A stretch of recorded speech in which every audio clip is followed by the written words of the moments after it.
Donald Trump wants people to believe he can be apologetic, powerful, humble, and presidential at the same time, playing it perfectly and bringing back the Mexican wall idea to distract from recent stumbles. Ted Cruz hopes that somehow, someway, he'll be able to channel the now ancient Sally Field's Oscar award-winning speech where he can proclaim to his fellow Republican lawmakers, "You like me. You really like me." John Kasich still holds out hope that he can make it to Cleveland and be a real player, instead of buying a ticket to the Rock and Roll Hall of Fame and settling for playing air guitar to the Bee Gees' Staying Alive. Bernie Sanders obviously believes he's the new political Rocky and is about to climb the contention steps for real instead of just metaphorically. And Hillary Clinton, she could care less. She's back east in New York at a fundraiser, basically telling voters tonight to cheese off. This is America Votes. I'm Ed Berliner. Welcome you into the Wisconsin stop in our latest On the Road revival series, where at times it's likely not even Hope or Crosby could have thought about dialogue more amusing than what we get sometimes in real life. Numbers forthcoming. Down to business. Welcome in our first victims. Let's check the numbers. First, the nationally syndicated columnist, veteran economist, University of Maryland professor of business, Peter Morici. And here in studio, former chairman of the House Intelligence Committee, Shillman Senior Fellow at the Investigative Project on Terrorism, Pete Hoekstra. Gentlemen, thanks so much for being here, and here we go. Check the numbers real quick before we begin, and we can find that pretty much everybody has now called this for Bernie Sanders and for Ted Cruz. The numbers right now, and let's check. Ted Cruz at the last moment, 52.5%. Donald Trump, 30.8%. And if we look at the Democratic side of things, Bernie Sanders, 53.4%. Hillary Clinton, 46.4%. There's the Republican numbers at this moment. A resounding defeat at this moment for Donald Trump. John Kasich still hanging in. And on the Democratic side, as we noted, Bernie Sanders needed a really big win over Hillary Clinton tonight. At this point, with 30% of the precincts reporting in, he only has a 7% lead. Peter, I'm going to go ahead and begin with you right now. Looking at what we have seen right now, and let's focus on these things. Ted Cruz is getting the big win he needs, but Bernie Sanders is not getting the big win that he needed, correct? Well, that's absolutely right. I mean, the size of Cruz's win really says something about Trump's vulnerability going forward and in the general election. His lack of organization and the fact that he's starting to stumble on the issues, he is indeed vulnerable. Sanders' biggest hope is Ted Cruz. If the Republicans were to nominate Ted Cruz and then he polls well against Clinton, unlike Trump, then the Democrats have to really think long and hard. Do they really want to stay loyal to this woman who cannot win in a majority white state or in a state outside the Northeast? She has real problems in these kinds of states, and she would be vulnerable to a respectable Republican candidate. I don't know that Trump would fill that role. All right, Pete, let's go ahead and then talk about what we have seen this year tonight, get your take on it. I guess it would mirror a lot of that, but certainly the one thing that we can take from the Republican side is Ted Cruz won every single facet, men, women, age groups, you name it, and he won it. Is this the resounding defeat that the Trump haters wanted, or is this something that is only just a minor stumbling block? Well, I think potentially is a big stumbling block for Donald. I mean, he had the momentum. He's had a couple of bad weeks. That's now translated into a bad election result in Wisconsin. He's going to have to bounce back and bounce back relatively quickly. I think there's 3 primaries or 3 caucuses before we get to New York where he's not going to do well. So he may end up going through 4 states where he's not doing well going into New York, and I think he would want to have momentum. Look, you've run for office before. You know how these things work. There are people saying that Donald Trump simply did not put enough of a ground effort into Wisconsin, and Ted Cruz just crushed him from the very beginning. Would that then give us this sort of monster gap that we're seeing? Well, I think part of it is putting together the ground game, putting together the organization. You need that to make it work. Trump has not done that either on the ground in Wisconsin or in the caucuses or now in the states that are actually selecting the delegates, which shows that he's very naive about exactly how the process works. So now moving forward, right. What's he going to have to do? He has to put and it's hard to put this organization together anywhere and to do it quickly. But he's got all this money, though, Pete. Yeah, but he's not spending it, and he's not spending it on an organization. He's going to have to hope that he can come back in New York, and that may be that's got to be his firewall that says, okay, we're going to stop the Cruz momentum in New York, and we're going to win big in New York, and we're going to move forward. If that doesn't happen, he's going to have another couple of weeks. He hasn't put together the organization. He hasn't studied the issue issues, which then enables or results in him making some pretty serious blunders. All right, now, Peter, organization and issues, those are two words right there, because he may not have had the organization, he may not have a great handle on issues, but before this night, he still was the presumptive nominee. Probably still is the presumptive nominee. He's going to have to lose. He's going to have to lose in New York and some other big places for that to no longer be the case. But he's on the way to not being it. More importantly, though, this organization issue, do you realize that Hillary Clinton's organization in Iowa is still in place? They're ready to rev up and go into the general election. Trump disassembled his Iowa organization. If he were to get nominated, he has to start from scratch in August. Good night. Forget it. In terms of issues, by this time, Donald Trump should be in the frame. That is, he should be briefed on all the major issues and have answers for questions like the abortion question. It doesn't have to be a long answer, but it has to be an answer that makes some sense and doesn't defend people. Instead, what Donald is doing is basically reading the newspapers and picking up on things that people like myself and others write and using that as his positions.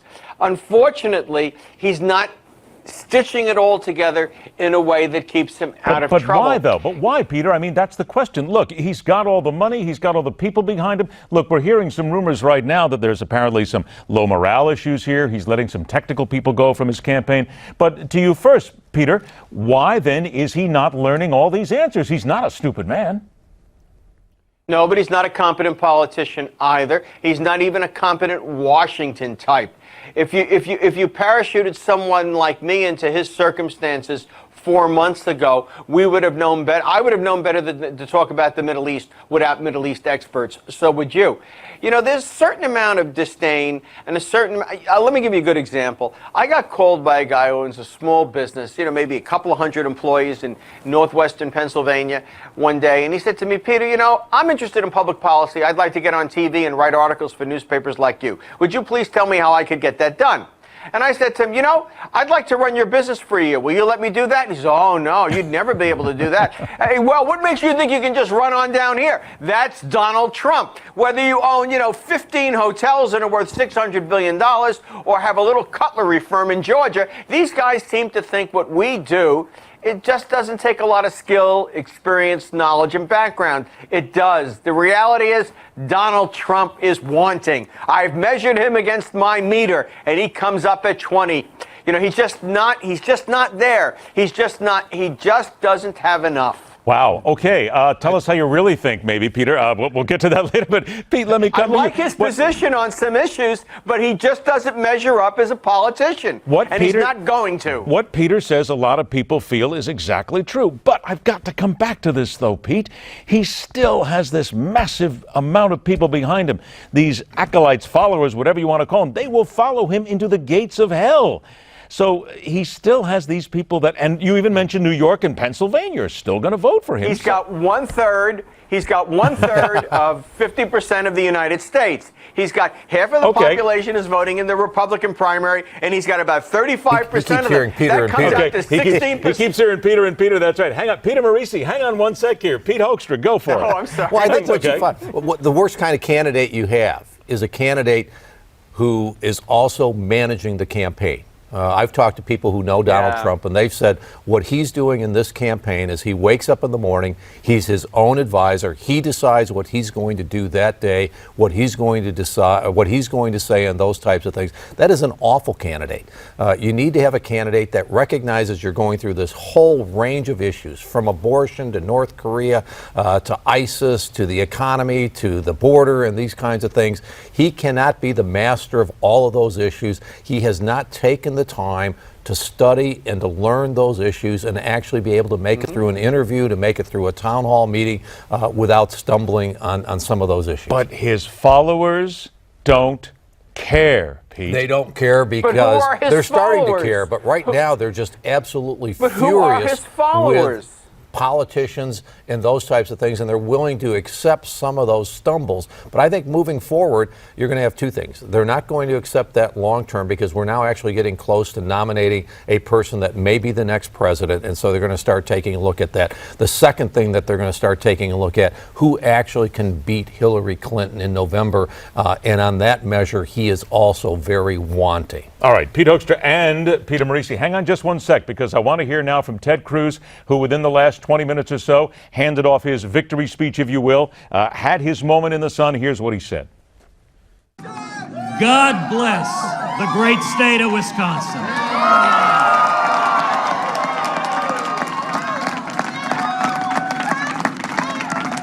What an incredible victory tonight. And thank you to your tremendous governor, Governor Scott Walker, for his principled, passionate leadership.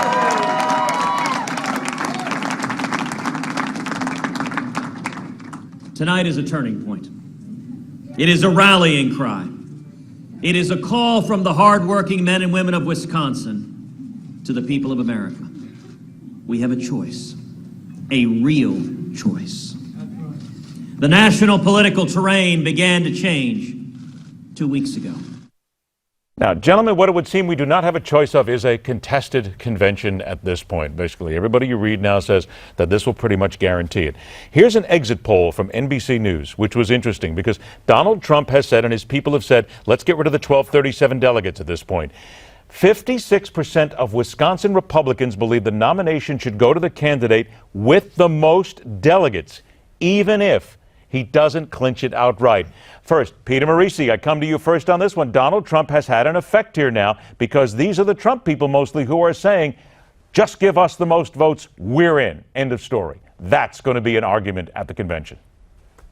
Oh, it will be an argument, but I don't know that it will carry the day. If he is within 50 delegate votes on the first ballot of winning, he'll find a way to win. But if he's a couple of hundred short, it's going to be a very different thing. You can communicate to the American people why he isn't the nominee. He didn't receive the necessary majority, and he polls very, very badly in the general election.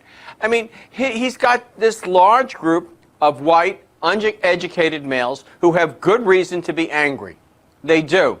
But that doesn't mean they should pick the nominee.